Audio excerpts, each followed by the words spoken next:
Subscribe now and press the bell icon. Never miss an update.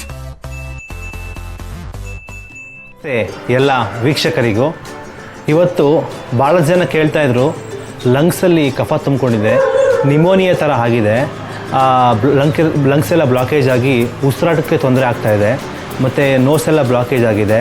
ಅದನ್ನು ಹೇಗೆ without ಇವಾಗ ಹಾಸ್ಪಿಟ್ಲಿಗೆ ಹೋಗೋಕ್ಕಾಗ್ತಾಯಿಲ್ಲ ಎಲ್ಲರೂ, ಯಾಕಂದರೆ ಈ ಕೋವಿಡ್ ಸಂದರ್ಭದಲ್ಲಿ ಉಸಿರಾಟ ತೊಂದರೆ ಆದಾಗ ಪ್ರತಿಯೊಬ್ಬರು ಹಾಸ್ಪಿಟ್ಲಿಗೆ ಹೋಗೋಕ್ಕಾಗ್ತಾಯಿಲ್ಲ. ಮನೇಲೇ ನೀವು ಯಾರಿಗಾದರೂ ಉಸಿರಾಟ ತೊಂದರೆ ಆದರೆ ಯಾವ ರೀತಿ ಅದನ್ನು ಮನೇಲೇ ನೀವು ಕಡಿಮೆ ಮಾಡ್ಕೋಬೇಕು, ಅಟ್ಲೀಸ್ಟು ಎಲ್ಲೂ ಹೋಗದೆ ಎಮರ್ಜೆನ್ಸಿ ಏನಾದರೂ ಮನೆ ಮದ್ದು ಮಾಡ್ಕೋಬೋದು ಅಂತ ನಾನು ಇವತ್ತು ತಿಳಿಸ್ಕೊಡ್ತಾ ಇದ್ದೀನಿ. ಫಸ್ಟು ನೋಡೋಣ ಯಾವ ರೀತಿ ಏನೇನು ಮಾಡಬೇಕು ಅಂದ್ಬಿಟ್ಟು. ಫಸ್ಟು ನಿಮ್ಮ ಮನೆಯಲ್ಲಿ ಅಜ್ವಾನ ಅಂತ ಕೇಳಿದ್ದಾರೆ, ಓಮ್ ಕಾಳು ಅಂತ ಬರುತ್ತೆ. ಓಮ್ ಕಾಳು ಏನಿದೆ ನೋಡಿ, ನೋಡ್ತಾ ಇದ್ದೀರಾ, ಈ ಓಮ್ ಕಾಳು ತೊಗೋಬೇಕಾಗತ್ತೆ. ಸೊ ಹಾಗೆ ಸ್ವಲ್ಪ ನೀವೇನು ಮಾಡಬೇಕು, ಈ ಲವಂಗ ಅಂತೇನು ಕರೀತಾರೆ ಅದನ್ನು ತೊಗೋಬೇಕಾಗತ್ತೆ. ಹಾಗೆ ಪಚ್ಕರ್ಪೂರ, ಇದೇನು ನೋಡ್ತಾ ಇದ್ದೀರಾ, ಪಚ್ಕರ್ಪೂರ, ಇದು ಪಚ್ಕರ್ಪೂರ ಅಂತ ಕರೀತಾರೆ, ಇದನ್ನು ತೊಗೋಬೇಕಾಗತ್ತೆ.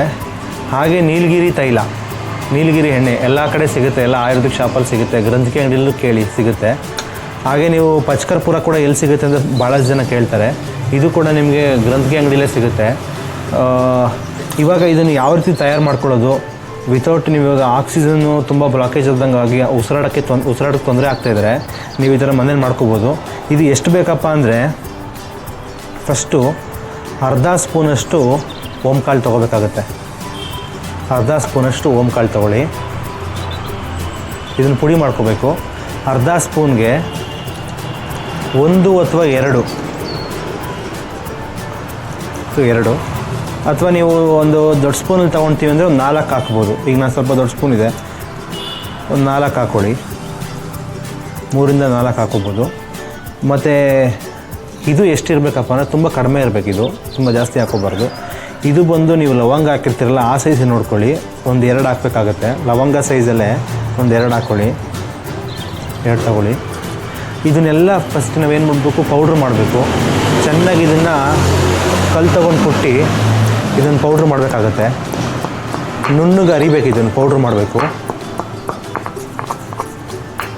ಬೇಕು ಅಂದರೆ ಮಿಕ್ಸಿಲೂ ಕೂಡ ನೀವು ಮಾಡ್ಕೋಬೋದು.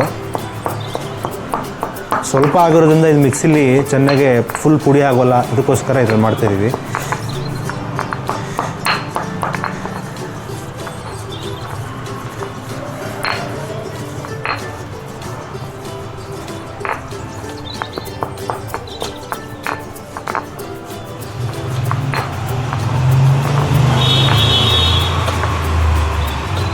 ಹಾಗೆ ನಿಮ್ಗೆ ಇನ್ನೊಂದು ಏನಂದರೆ, ಬಟ್ಟೆ ನೋಡಿ, ಒಂದು 2 ಸಣ್ಣದೊಂದು ಬಟ್ಟೆ ತಗೊಳ್ಳಿ, 1-2 ದಾರನೂ ಬೇಕಾಗುತ್ತೆ.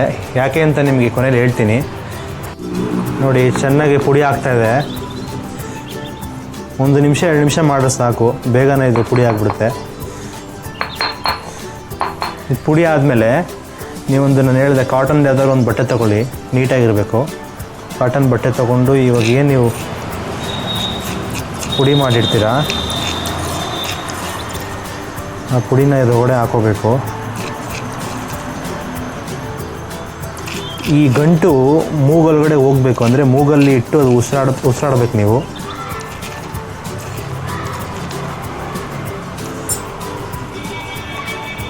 ಇನ್ನೊಂದ್ಸಲ ಹೇಳ್ತೀನಿ ಏನೇನು ಬೇಕು ಅಂತ. ನೋಡಿ, ಅಜ್ವಾನ, ಓಮ್ ಕಾಳಿದೆ, ಹಾಗೆ ಲವಂಗ ಇದೆ, 4 ಲವಂಗ ಅಷ್ಟೇ ಹಾಕ್ಕೊಳ್ಳಿ, 3ರಿಂದ 4 ಲವಂಗ. ಹಾಗೆ ಪಚ್ಕರ್ಪೂರ ಕೂಡ ಇದೆ. ಮತ್ತು ಇದು ಬಂದ್ಬಿಟ್ಟು ನಿಮಗೆ ಗೊತ್ತು, ನೀಲಗಿರಿ ಎಣ್ಣೆ. ಸೊ ಇಷ್ಟು ಬೇಕಾಗುತ್ತೆ, 4 ಐಟಮ್ ಬೇಕಾಗುತ್ತೆ. ಸೊ ನೆಕ್ಸ್ಟು ಇದನ್ನು ನೀವು ಒಂದು ಗಂಟು ಕಟ್ಕೋಬೇಕು, ಇದು ಮಾಡಿರೋದನ್ನ.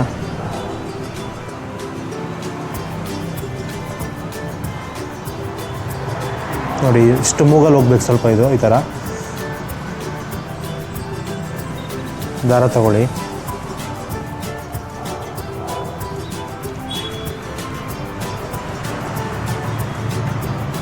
ಗಂಟು ಹಾಕ್ಕೊಳ್ಳಿ.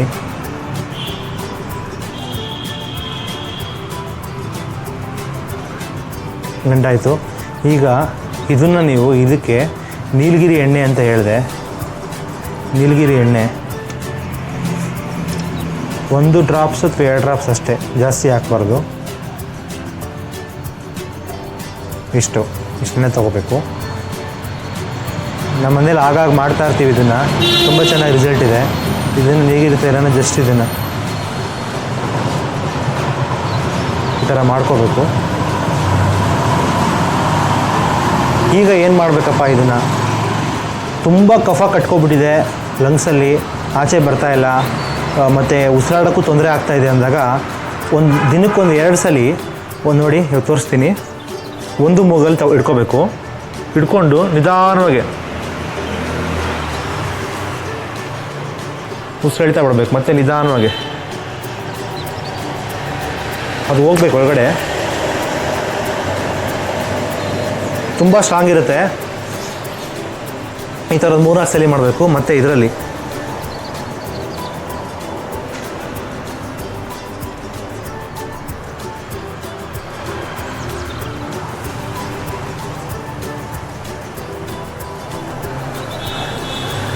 ಮುಂಚೆ ಎಲ್ಲ ತುಂಬ ವಯಸ್ಸಾದವ್ರಿಗೆ ಬರ್ತಾಯಿತ್ತು, 60 ವರ್ಷ 65 ವರ್ಷದ ಮೇಲ್ಗಡೆ ಅವ್ರಿಗೆ ಬರ್ತಾಯಿತ್ತು. ಬಟ್ ಈಗ ಚಿಕ್ಕ ಮಕ್ಳು ಕೂಡ ಬರ್ತಾಯಿದೆ, ನ್ಯೂಮೋನಿಯಾ ಚಿಕ್ಕ ಮಕ್ಳು ಕೂಡ ಬರ್ತಾಯಿದೆ.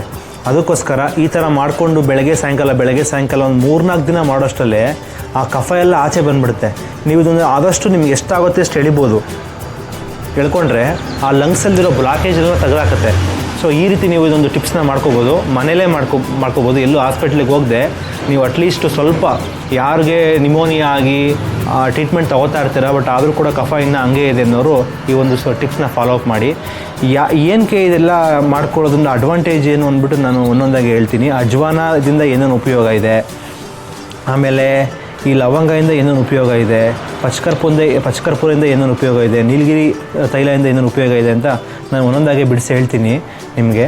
ಸೊ ಸುಮಾರು ಜನ ಈ ಪ್ರಶ್ನೆ ಕೇಳಿದರು, ಈ ಟೈಮಲ್ಲಿ ಉಸಿರಾಡೋಕ್ಕೆ ತೊಂದರೆ ಇದೆ, ವೀಡಿಯೋ ಮಾಡಿ ಅಂತ. ಅದಕ್ಕೋಸ್ಕರ ಇದೊಂದು ಮಾಡೋ ಪ್ರಯತ್ನ. ನಮ್ಮ ಗುರುಗಳ ಗೈಡೆನ್ಸ್ ಮೇಲೆ ಒಬ್ಬರು ಸಲಹೆ, ಇದನ್ನು ಯಾರೋ ಒಬ್ಬರು ನನಗೆ ಡಾಕ್ಟ್ರು ಹೇಳಿದರು, ಆಯುರ್ವೇದಿಕ್ ಡಾಕ್ಟ್ರ್ ಪಂಡಿತರು, ಈ ಥರ ತುಂಬ ವರ್ಕ್ ಆಗಿದೆ ಅಂತ. ನಾವು ಅವಾಗ ನಮ್ಮ ಮನೇಲಿ ನಮ್ಮ ಅಜ್ಜಿಗೆ ನಾವು ಎಲ್ಲ ಮಾಡ್ಕೊಂಡ್ಮೇಲೆ ತುಂಬ ರಿಸಲ್ಟ್ ಬಂತು. ಹಾಗಾಗಿ ಇದನ್ನು ಯಾಕೆ ಜನಗಳು ತಿಳಿಸಬಾರ್ದು ಅನ್ನೋದೊಂದು ಉದ್ದೇಶದಿಂದ ಈ ಒಂದು ವಿಡಿಯೋ ಮಾಡಿ. ಅಜ್ವಾನದಿಂದ ಏನು ಉಪಯೋಗ ಅಂತ ನೋಡೋಣ.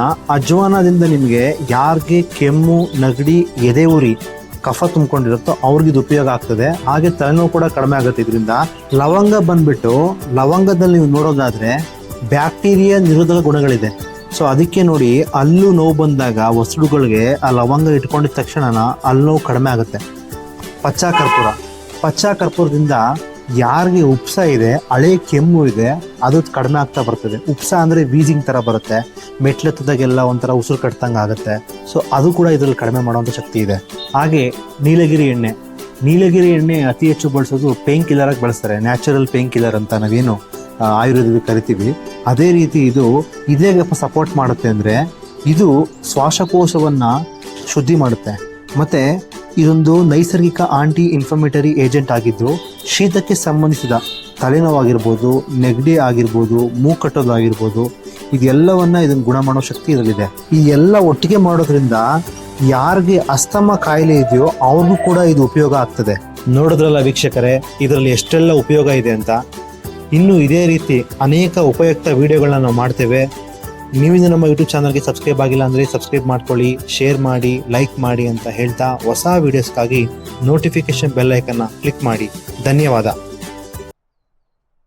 Subscribe now and press the bell icon. Never miss an update.